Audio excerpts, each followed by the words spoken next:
हामिद साहब, सबसे पहले आपसे जानना चाहूँगा, ये जो टैक्सेस का नफाज हुआ है, 170 अरब रुपए के इजाफी टैक्स हम देख रहे हैं, जिसमें कुकिंग ऑयल की बात कर लें, सीमेंट की बात कर लें, मुश्किलात मज़ीद बढ़ जाएंगी बिज़नेस कम्युनिटी की भी, आम आदमी की भी।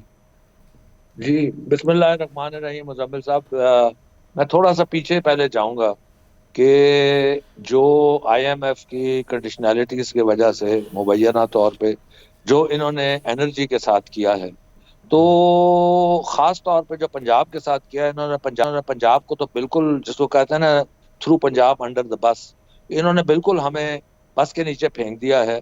और पंजाब बाय इटसेल्फ को इतना इनकम्पेटिटिव बना दिया है कि या पंजाब वाले सारे टेक्सटाइल इंडस्ट्री बंद कर दें, हम्म। या वो सिंध में या केपीके में जाके लगा लें, तो which is not in the realms of possibility.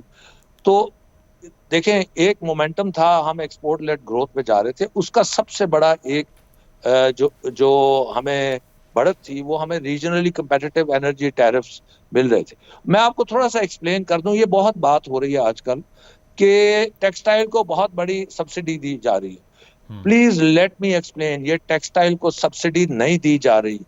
Textile को जो रेट इनको कॉस्ट करता है वो चार्ज होना चाहिए, हम्म। क्योंकि इनकी जो इनएफिशिएंसीज हैं, या इन्होंने जो गलत मुआहदे किए हुए आईपीपीज के साथ आज से 25-30 साल पहले जो चलते जा रहे हैं, दुनिया की सबसे महंगी ये बिजली प्रोड्यूस कर रहे हैं, और फिर जो लाइन लॉसेस होते हैं और जो क्रॉस सब्सिडाइज करते हैं, ये 200 या 300 यूनिट इस्तेमाल करने वालों को उनको तकरीबन फ्री में जाती है। हम्म। वो सारी क्रॉस सब्सिडी, अपनी इनएफिशिएंसीज, अपने गलत कॉन्ट्रैक्ट का जो बोझ होता है, वो टेक्सटाइल इंडस्ट्री और बाकी इंडस्ट्री में डाल रहे हैं, हम्म। डिस्पाइट द फैक्ट कि ये 20 रुपए में हमें दे रहे थे बिजली अब तक।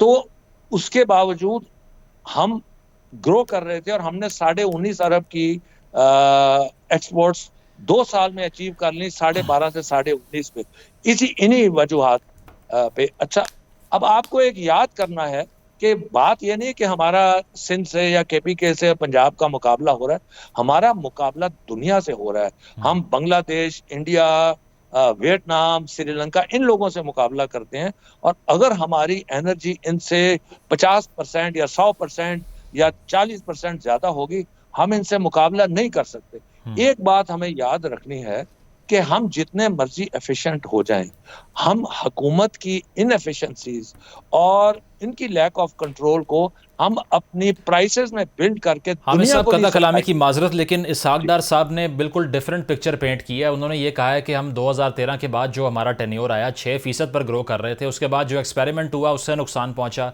आईएमएफ की जो डील साइन की गई 2019 में, उसकी टर्म्स इतने हार्श थी कि हमारे पास ऑप्शंस महदूद हो गई। तो उनका जो व्यू है इस चीज़ को लेकर, वो तो साबिका हुकूमत पर ब्लेम डाल रहे हैं सारा। देखिए जी, ये तो सबसे आसान बात है। जो बंदे को आपने निकाल दिया या जो रहा नहीं, आप सारे गुनाह उस पर डाल दें। अब वो तो वहां है नहीं जवाब देने के लिए, लेकिन मैं as an industrialist, hmm. As a practitioner, जो फील्ड में काम कर रहा है, सबसे ज्यादा किसको पता होता है क्या हो रहा है? जो स्टेक होल्डर्स हैं। तो मैंने सही। 50 साल में, जो पिछले 2-3 साल में हमने ग्रोथ देखी है, मेरे 50 साल के तजुर्बे में मैंने वो ग्रोथ अच्छा, नहीं देखी। ठीक है, ये जिस पॉइंट आ तरह गया। की एक्सपोर्ट लेड ग्रोथ ये पिछले 3 साल में आई, और आप फिगर्स देख लेना, हम्म। हर हुकूमत, हर सियासतदान ये कहता है मैं ठीक था, पिछले वाले ने खराब कर बिल्कुल। दिया। ये पाकिस्तान में एक मतीरा रिस्पॉन्सिबिलिटी बन लेनी पड़ेगी, गया, सही एक कह रहे हैं मतीरा बन आप। गया, मौके फागे ठीक आपका है ना? मुनीर साहब।